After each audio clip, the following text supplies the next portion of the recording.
Yeah, well, I'm excited that, there's a variety of us coming from different backgrounds today, different places, and I know Ann and I both enjoy connecting people. So our hope is that not only you'll get skills from this workshop, you'll meet a couple new people, you'll get to practice here in this workshop with a practice partner, and then we're going to encourage you to take this into your life this week and use these skills, with the mailman, with your barista, with your coworker, to the more that we put them into practice, it's not going to be rocket science what we'll teach you today, but the key that I found in my own life is to just keep practicing, keep stretching myself to use a skill where I may want to default to my own. We all grow up with these downloads we got from our parents of how we communicate, and to switch that groove to a new groove takes a lot of practice. And so just wanted to set that as the intention for today, that this is the start of a new practice. And this is all practice. This is fun. We shouldn't expect to be really good at something that we're new to. So let today just be like, let's just see what happens. Practice, not perfection, right? Exactly. All right, should we sit? Let's sit. All right. Find a comfortable, I'm going to lead you through a short guided meditation, and then I'm going to turn this over to Kristen for our actual listening exercises. So we're going to be here about 5 minutes. So find a nice comfy spot. The Kinsers are on the, so settle in, noticing your breath. So let's take a couple big deep breaths together. Big inhale. Big exhale. Inhaling. You could exhale audibly. You could sigh. You could let your mouth hang open like a kid watching TV. 2 more big deep breaths. And then start to notice your feet on the floor. So if your feet are in shoes, you could notice the texture of your socks or shoes. If your feet are on carpet or a wood floor, noticing the texture of the flooring. And then noticing your legs and hips, how they rest in the chair. And we're just gathering information. Noticing your back, shoulders, arms and hands. Noticing your neck and face. And then just take a little scan. Does anything feel especially tight or soft? Or are you drawn to any specific areas in your body? And we're not looking for a right or wrong answer, just gathering information.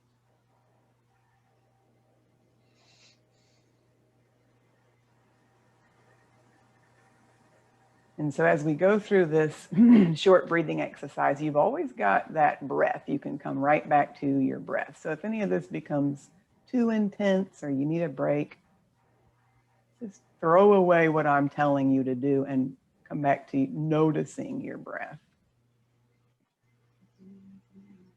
And then for just a moment, picture a conversation you had with someone who was really listening to you. You felt listened to, you felt supported, you felt connection with this person. And see how specific you can get. Can you picture the person's face? Can you picture where you were? Were you seated at a table?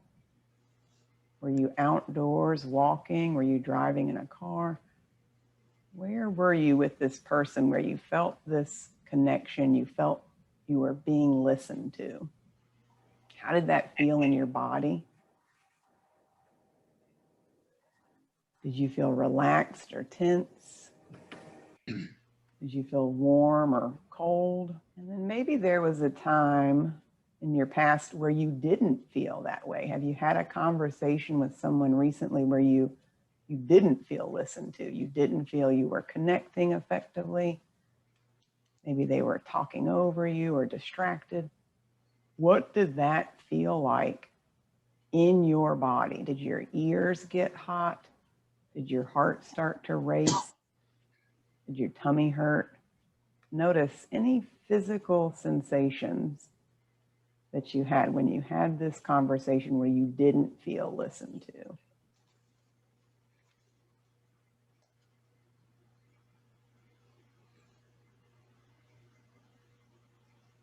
Take another big, deep breath. Let's release that memory. Go right back to your positive interaction. For me, this was my granny. Whenever I was talking to her, she had complete full focus on me. She was always listening to me. I could tell she was interested in what I had to say, interested in me.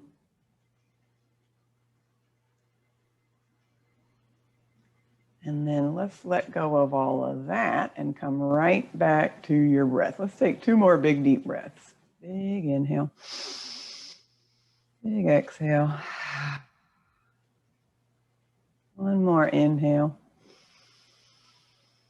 And exhale. And then whenever you're ready, you can slowly open your eyes. Maybe look around the room a little bit. You can yawn if you want, or stretch. Yep, you can move your arms and hands. Let's take a second. Have you done something like that before? Was that a new thing? And what was that experience like for you to sit and notice your body and notice your emotions?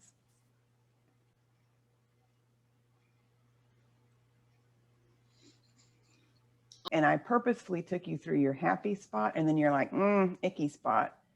You were in control of that. You could remember the happy memories just as much as you can remember the things that make you feel squicky. And I think it's important to be able to sit and feel slightly uncomfortable. I think that's a good skill to develop because we're not always happy and cheerful. Okay, congratulations for sitting and trying my new thing if that was new to you. Anybody else have words to say before we turn it over to Kristen for our official exercises? All right, Kristen, take it away, baby. All right. Well, thanks, Anne. Yeah, as she led us through that and said, it's just good to notice, I encourage you as we go through this whole hour together, just to keep that sense of noticing what's coming up in you. What do you notice in your body? What do you notice when you're talking with someone? How do you feel? Because all of that is part of what helps us to become better listeners. Because as we notice what's happening in ourselves, we're more equipped to be able to notice what's happening in other people. We don't just hear words. Words are, a key part of listening, but there's a whole lot more levels to listening, right? A whole lot more ways that we can hear each other. So I wanted to share a story. I recently went to go get some coffee. And as most of you know, these days, we all have to wear masks in coffee shops. And I was waiting behind this woman, and the barista was serving her. And then it came my turn to come up to the counter, and he kept his back to me. And I thought, okay, any minute now he's going to turn around and take my order. And he said, "What would you like?" And he didn't face me. He continued cleaning the espresso valves. And I thought, is he talking to me? Is he talking? Should I say something? And I thought, I'll wait until he turns around, and he never did. And I sat there feeling so uncomfortable because it was one thing to feel guarded by a mask, but it's another thing that he wasn't even turning to face me or making eye contact. In that moment, I honestly felt like I wanted to leave the coffee shop. Like I didn't feel welcome. I didn't want to, but I tried to speak louder because I felt like was my only option. And I did want my coffee, so I didn't leave. But the feeling it wasn't good. It felt bad. I didn't feel received by him. And I wonder if you guys can relate to that, to a time where you felt like someone wasn't really present with you, and you felt like, maybe they were, halfway hearing you, or maybe they were on their phone, or they were doing something, but you could really tell that they weren't fully there to receive what you had to share or request or something. You all can think of images where a little kid is saying, "Mom, mom, mom," and they're tapping on their mom's leg, and she's, 1 minute, but the kid won't stop until, she turns, and the little kid knows, okay, my mom is present to finally hear what they have to say, and the kid will stop, but sometimes as adults, even, we have that inside desire to be heard. And sometimes inside our nervous system will literally start to go up and escalate, because as human beings, we all need to have that sense of affirmation, validation, of receiving that we're actually being heard, because it's in our nervous system. We actually calm down when we know that we're acknowledged and we're seen and we're heard. It's not just a would be nice kind of thing. It's literally a human need. Because if you grew up not being heard or listened to, it can really feel like, do I even exist? Am I here? Do I have value? It can raise all those questions, which are really, really deep, human questions to ask. So I wanted to share that because the very first basic skill that we bring to listening is our presence. And so if we were to kind of put these on a number today, this would be like number 0, like the baseline of all good listening is bringing our presence to a conversation. So I wanted to jump to, and I'm just going to be looking to my notes off to the right here. If you see me losing my presence, I'm with you guys. So I wanted to go over 2 basic skills today, and they're kind of, each skill has 2 parts to them. And the first you've probably heard before, it's best known as reflective listening, which is very basic. But like Julia was saying, in today's day and age, we are so oriented towards getting our point across in a conversation that we don't take the time to pause, to hear what the person said, and to actually digest it. Because when we reflect it back to them, we have to take it in, think about it, and then we reflect it back in our own words. And so when we're trying to reflect back, no one's going to say it exactly word for word. If we were to say it word for word, we'd sound like parrots, right? It would feel a little bit awkward to the other person. But what we want to do when we reflect is get the main gist of what they said, and pretty close to what they said. So for example, actually Anne and I are going to do a little role play of this. So she's going to share something with me, and I'm just going to reflect back what I hear. So Anne, what would you like to share with me today? Let's see. The first thing that pops into my mind is we got a vacation coming up. We're taking a road trip. It's going to be super fun. Some of it's going to be true vacation, but some of it I'm going to be working. So I have mixed emotions. I'm a little nervous about if the internet isn't great at the condo and I can't Zoom my classes. I don't want to disappoint my client. So I'm both looking forward to the vacation, and also it's creating a little bit of stress, just some parts of it. Yeah, so I hear that you're going to be going on vacation. It's going to be a working vacation, and you're a little nervous about the internet connection and the balance of work and vacation.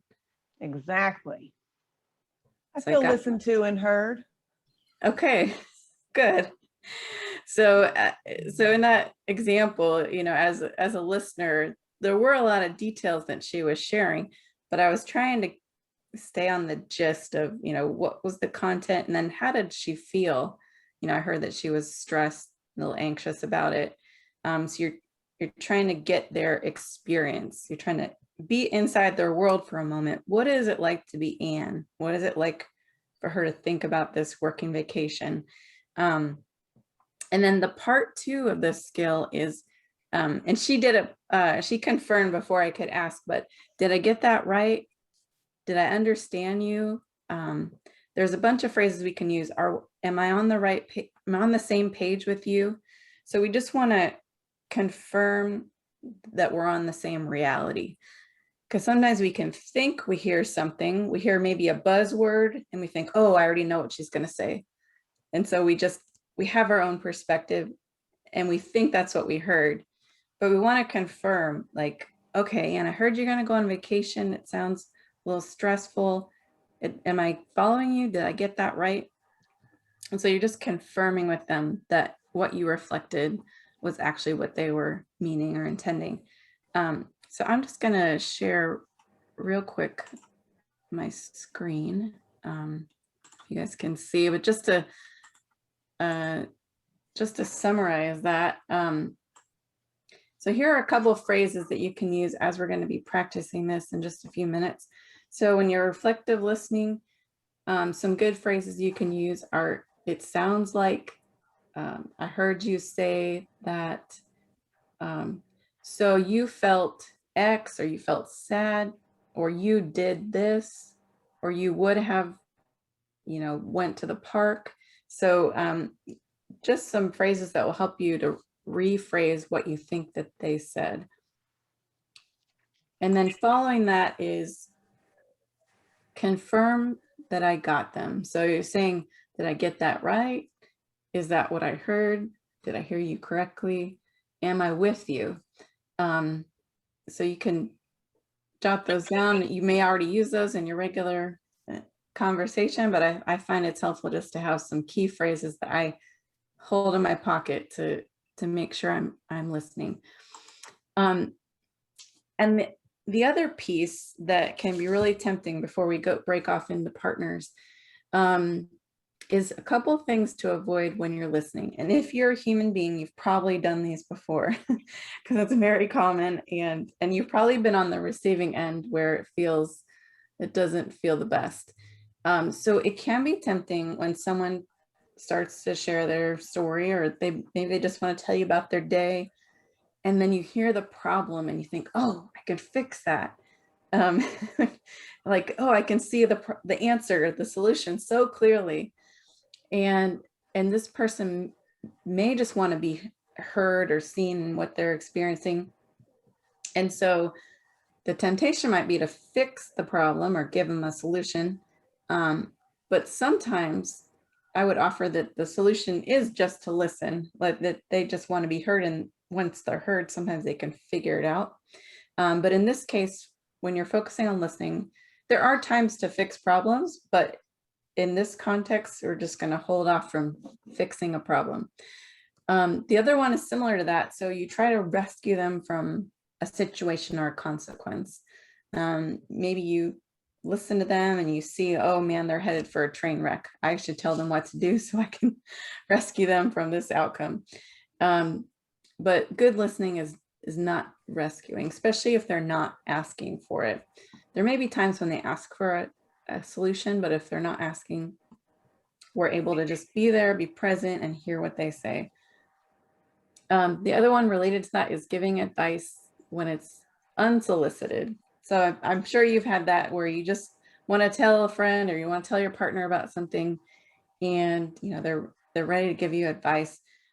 But what happens when we get advice from someone? Maybe we just wanted to be seen, like, oh, that sounds really hard, or that.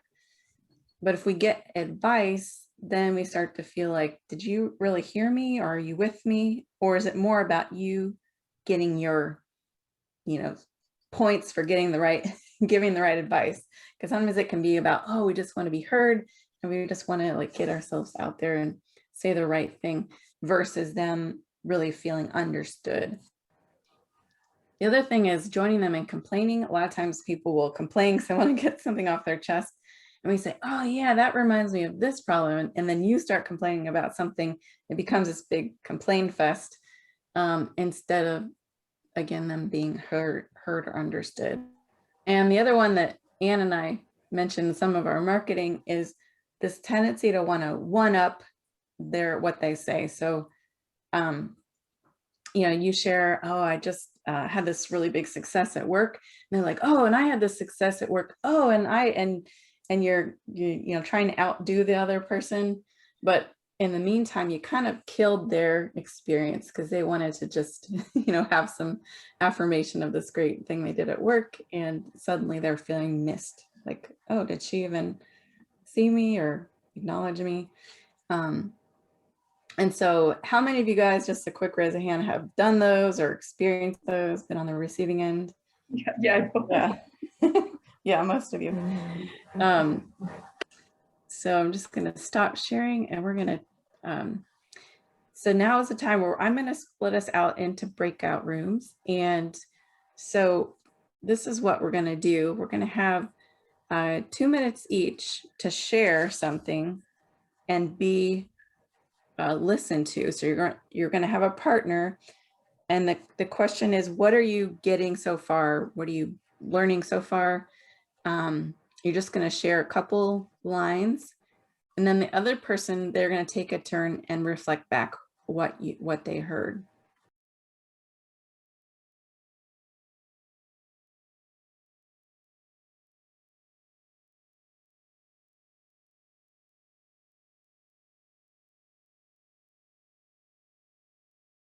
So the next skill we're going to jump right into, because we're doing the really quick power packed version of this workshop today. But as you can see, we could go into so much more in some of these skills. But the next skill that I want to go over is, and I'll just jump onto to my screen again, because I think that's a good way to look at it at the same time, is validation, right? When we're sharing something, we want to be validated in that, what I said makes sense, what I said has meaning, my experience is valid, my emotions are valid. Now, validation doesn't always mean that we agree with the person. So we may hear something they say, we might totally disagree, but can we understand where they're coming from?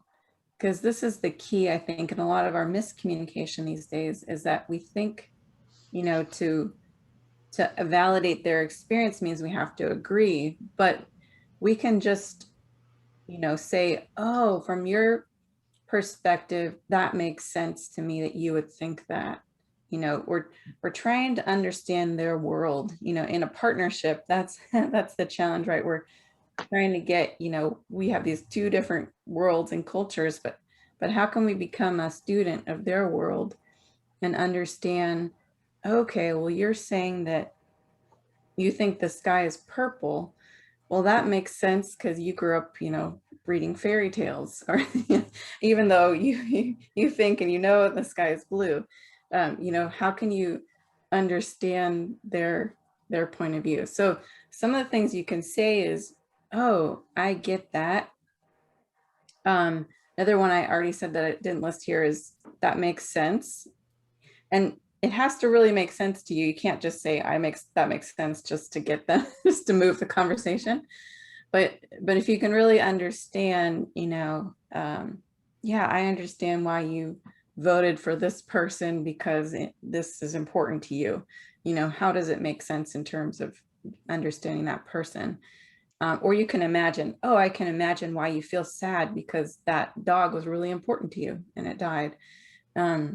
Or that sounds really hard. If I were in that position, that would be really hard for me too. Or if I were you, I would feel similar. So you're just validating that their experience is okay. We all have an emotional response to something, and even if it's different than ours, it's okay. We can have different responses and perspectives and opinions. So we're sharing something, and then we're saying, we're validating them. And then the other part, which is part of that, when we get tempted to give advice or do something, another alternative to that is just sharing our experience. Because when we share our response to what someone shares, we're going one level deeper on vulnerability, which vulnerability is what connects us as human beings. And so the more shut off version would be like, oh, to give advice, to tell people what to do. We're staying in control that way. But to really take in what they said and say, oh, wow, when you shared that, I felt really sad too. Or, I felt tender hearing that. Or, wow, when I saw you do that, I felt empowered too. Like I feel inspired to go out and save the world. Getting into that mode of noticing, how did that impact me? Or why am I having such a strong reaction? They just said something and I'm feeling so angry right now.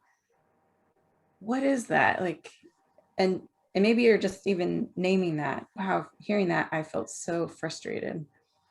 And so you're hearing what they said and you're allowing it to impact you. so that they can get your world too. So it's kind of a mutual understanding. So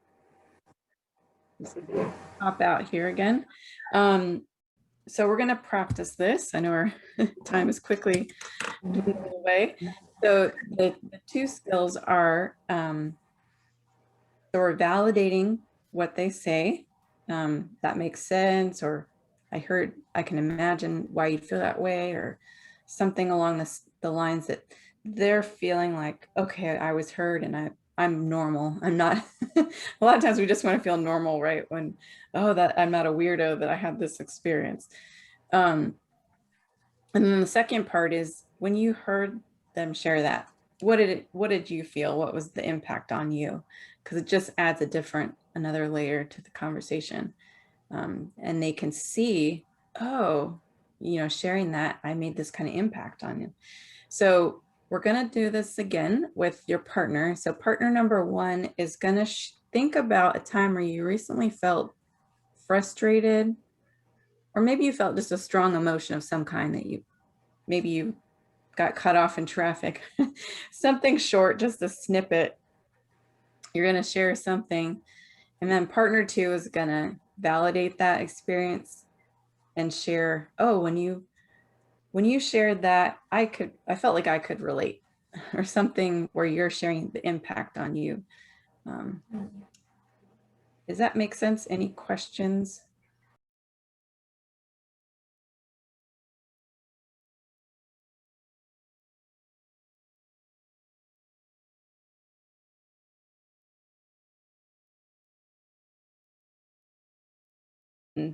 You're right. It can feel stilted if you think about, oh, I have this canned phrase to say and no one, it feels awkward to interrupt and say, oh, can I reflect that and make sure that I got what you're saying? It sounds a little funny, but you're right. If we practice it, the result in how people feel, you maybe even felt that today, you feel your body relax, you feel more safe with that person. You feel like, oh, my needs are going to be met. I don't have to defend myself or, strive to be heard. It can make such a big difference in the way that we relate to each other. So yeah, I would encourage you to practice, even though it feels awkward.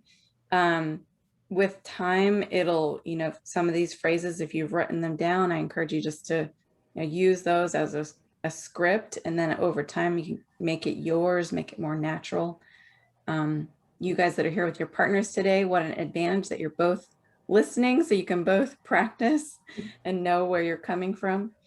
So yeah, I would encourage you just, even this week, okay, I'm going to practice with all these interactions that I have, 10 times this week. I'm going to practice.